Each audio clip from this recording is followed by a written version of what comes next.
आबिद भाई, आपसे पूछना चाहेंगे हम, आज बहुत अहम बयानात दिए। वज़ीर आज़म साहब ने सबसे पहले कहा कि जी साइबर क्राइम विंग FIA का कोई काम नहीं कर रहा, जिसको उज़मा बुखारी साहब ने सेकंड करते हुए कहा कि इसको बंद कर देना चाहिए।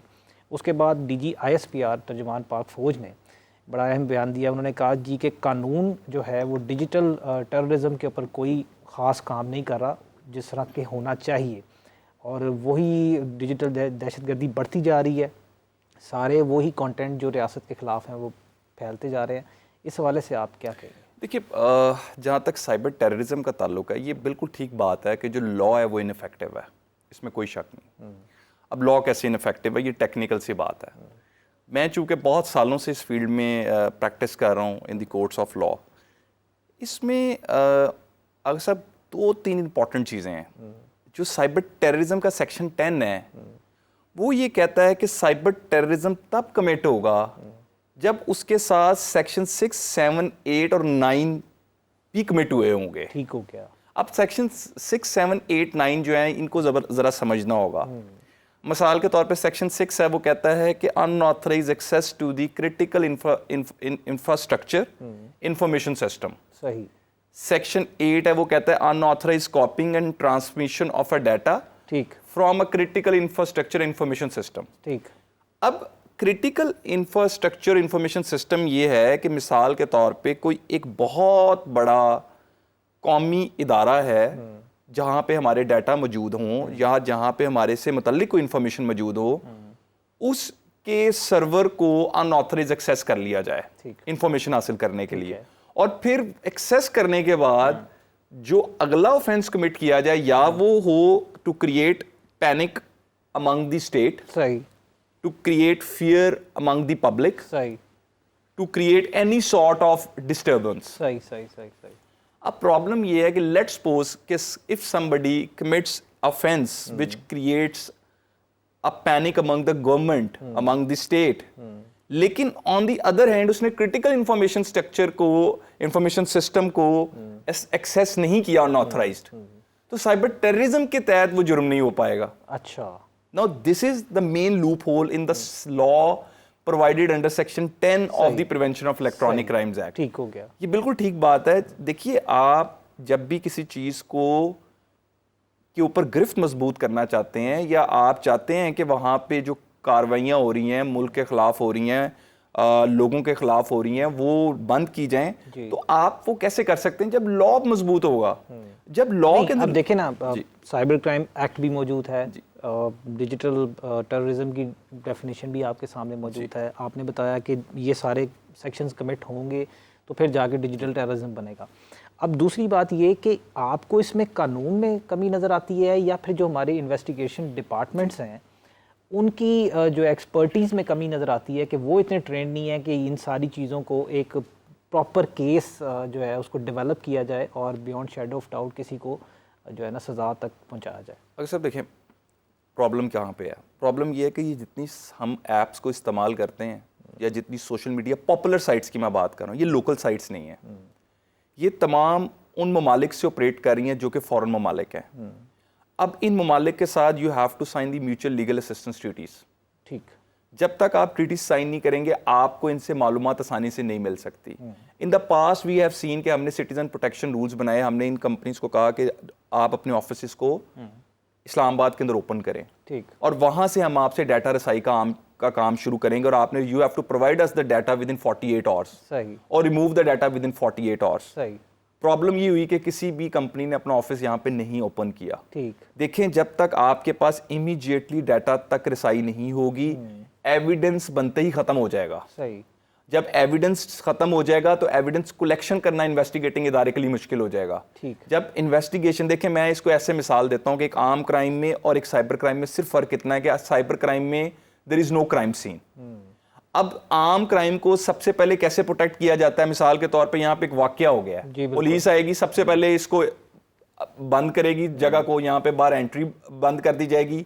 फिंगर इंप्रेशंस वाले आएंगे, वो फिंगर इंप्रेशंस लेंगे, सीसीटीवी फुटेज का कैमरा से फुटेज हासिल कर ली जाएगी। उसके बाद लोगों के जो आई विटनेसेस होंगे उनके बयानात लिए जाएंगे। साइबर क्राइम जब कमिट होता है तो ऐसी कोई चीज नहीं होती। तो वहां पे जो एक आईडी चल रहा है वो इटसेल्फ एक एविडेंस है। सही। अब आपको उस आईडी को ट्रेस करने के लिए क्या चाहिए? आपको आईपी एड्रेस चाहिए। आईपी एड्रेस आपको कहां से आएगा? लोकल सर्विस प्रोवाइडर के पास आईपी एड्रेस तब आएगा जब आप उसको एक्चुअल आईपी जनरेट कराएंगे उस कंपनी से जो कंपनी उस ऐप को चला रही है। जी बिल्कुल। तो ये तमाम हिंड्रेंसेज हैं, तमाम इम्पेडिमेंट्स हैं in the way of investigation. ठीक। सबसे पहले आप देखें, आपको जाना पड़ेगा लीगल असिस्टेंस ट्रीटीज की तरफ। उसके बाद जो कि मैंने साइबर टेररिज्म की डेफिनेशन में लूप होल हाईलाइट किया है, उसके ऊपर आपको काम करना पड़ेगा। और तीसरे नंबर पे मैं समझता हूं कि देखिए, अब जो मैक्सिमम पनिशमेंट है वो साइबर टेररिज्म के ऑफेंस के अंदर है, जिसकी सजा 14 इयर्स है पूरे साइबर लॉ के अंदर। कैपिटल पनिशमेंट है। द मेजर पनिशमेंट उसमें प्रोवाइड की गई है। प्रॉब्लम ये आ रहा है कि सर हमें ये देखना है कि आज तक कितने केसेस में सजा हुई है। यही बात देखें ना, वो ये DGISPR भी यही बात कहते हैं, हुकूमत भी यही बात कहती है, शहबाज शरीफ साहब मुतअद्दिद बार ये बात कह चुके हैं कि जी अदालतें उस तरह से सजाएं नहीं दे पा रही, और जो हमारा जुडिशल सिस्टम है, प्रोसिक्यूशन सिस्टम बहुत कमज़ोर है कि लोग जो है वो बच के निकल जाते हैं। मैं आपसे यही जानना चाह रहा था कि हमारा जो इन्वेस्टिगेटिव डिपार्टमेंट है उसके ऊपर भी तनकीद होती है और जुडिशल सिस्टम पे तनकीद, कहाँ पे कमी है? देखिए यहाँ पर आके कि जो लोग मुल्जिमान हैं उनको क्यों नहीं? देखिए, सबसे बड़ा इशू ये है कि जब भी कोई ऐसा केस होता है जो साइबर क्राइम रिलेटेड होता है, जो प्रोसीजर है वो तो यही है कि उसकी एक इंक्वायरी होती है। बिल्कुल। अब जो मुतलका इदारे इंक्वायरी करते हैं वो भी इसलिए करते हैं कि क्योंकि उसमें जो एविडेंस होता है वो अगेंस्ट द अननोन पीपल होता है। वैसे लॉ भी उनको प्रोवाइड करता है कि उन्होंने इंक्वायरी करनी है, but to reach to the right conclusion inquiry is necessary. अब the question is why does it take so much time? We have already highlighted the actual issue के the IP addresses have to be provided by those companies which are operating in the foreign countries. अच्छा, IP addresses आ जाती हैं, local service provider से आपके पास information आ जाती है। उसके बाद अगला प्रोसेस है कि क्या जो इंफॉर्मेशन लगाई गई थी that information is still present in that particular phone और नॉट। बट अभी तो इनके पास रियासत की तरफ से फायरवॉल भी इंस्टॉल कर दी गई है ना, उससे इस चीज़ की इसमें कोई मदद हासिल नहीं होगी? बिल्कुल। देखिए, मैं ये बताता हूँ कि ये तमाम चीज़ें जो इन चीज़ों को ख़त्म करने में मदद दे सकती हैं उनकी तो हमें ज़रूरत है, लेकिन actually at the end of the day let's suppose a good FIR has been given, challan has been submitted, now the case is into the court. जब कोर्ट में केस जाएगा वहां पे you need to have a trained prosecutors, you need to have the judges who have the proper training regarding those cases। वहां पे lawyers की training भी important हो गई है। इन्वेस्टिगेशन की आप देखिए, आपको बेहतरी लाने की जरूरत है ओवरऑल पूरे स्ट्रक्चर में, आपको क्रिमिनल जस्टिस सिस्टम बेहतर करने की जरूरत है। आप ये कहना चाह रहे हैं कि अगर रिफॉर्म्स होंगी, ये सारी चीजें जो एक लिंक बाय लिंक एक दूसरे की सपोर्ट करेंगी, प्रॉपर थ्रू चैनल ही आप ये काम कर सकते हैं। तो आप उसके अलावा किसी एक इदारे को कसूरवार नहीं ठहराया। देखिए, सबसे पहले तो जिस तरह आम हर एक टाउन में एक पुलिस स्टेशन मौजूद है, साइबर क्राइम के भी लाहौर जैसे बड़े शहर में बहुत सारे सर्कल्स होने चाहिए। ठीक। उसके अलावा सिर्फ बड़े शहरों में ये फैसिलिटी नहीं होनी चाहिए, ये बाकी शहरों में भी होनी चाहिए। लाइक सियालकोट का अपना एक सर्कल होना चाहिए, गुजरांवाला में जैसे एक सर्कल ऑलरेडी मौजूद है। इतने बड़े विंग को बनाने के लिए आप जिस तरह बात कर रहे हैं उतने ट्रेंड लोग भी तो चाहिए ना। यस, देखिए मैसिव लेवल पे साइबर क्राइम बढ़ चुका है। लाइक आप एक पूरी गुजरांवाला डिवीजन को एक साइबर क्राइम सर्कल नहीं दे सकते। सही। आप लाहौर के लिए आपके पास मैक्सिमम, आई थिंक मुझे ऐसा लगता है कि आपके पास 7 से 8 सर्कल्स होने चाहिए। सही।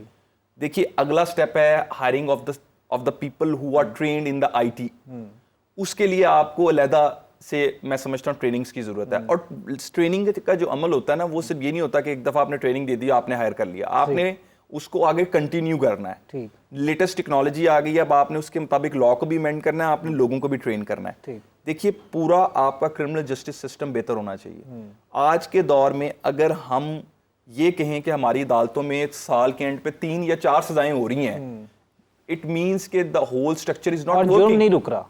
देखें, जब सजाएं 3 से 4 होंगी, it means the whole structure is not performing well. ठीक। तो आपको सिस्टम जो है वो प्रॉपर बेहतर इन्वेस्टिगेशन बेहतर करनी पड़ेगी। प्रॉपर सिस्टम आपको बेहतर करना पड़ेगा। इन्वेस्टिगेशन डिपार्टमेंट के अंदर बेहतरी लाई जाए, ट्रेन लोग शामिल किया जाए, इस डिपार्टमेंट को वसी पैमाने पर फैलाया जाए और डिस्ट्रिक्ट टू डिस्ट्रिक्ट भी मुख्तलिफ चैनल्स बनाए जाएं जो कि इसमें इस गुनाह को रोकने में कारआमद साबित हो।